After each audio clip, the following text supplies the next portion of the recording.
One day, a flight crew in flight receives indications of a fire. There are no confirmatory signs, but the pilots must treat any in-flight fire warning as a real emergency. On the pilot flying's instructions, the pilot monitoring carries out the immediate memory actions, and the pilots decide to land as soon as possible, following the procedure. The pilot flying requests the ECAM or QRH checklist for that type of fire and declares an emergency with ATC, requesting an immediate diversion to Airfield A. Airfield A was identified in advance as a possible en route diversion, and it provides the quickest descent and landing from the aircraft's current position.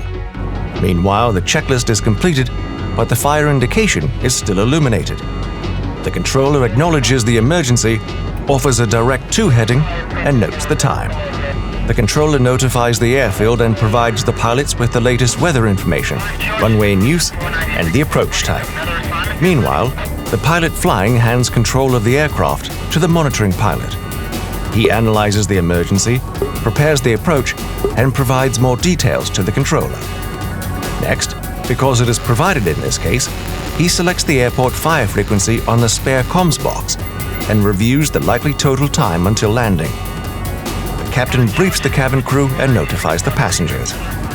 The aircraft lands safely and is evacuated if necessary. What are the key takeaways for this experience? An in-flight fire is one of the most serious emergencies that can happen. That's why all in-flight fire warnings must be treated as a real emergency. Controllers: always give simple clearances, provide clear and pertinent information when required, and monitor the progress of the flight closely. If there is smoke or fumes, take into account that the pilots will be wearing oxygen masks, and that can make communication more difficult. Pilots: declare an in-flight emergency as soon as possible. That way ATC can assign maximum priority and keep other aircraft out of the way. Most importantly, land as soon as possible, as total loss of control can occur in less than 15 minutes. Learn more about in-flight fire on SKYbrary.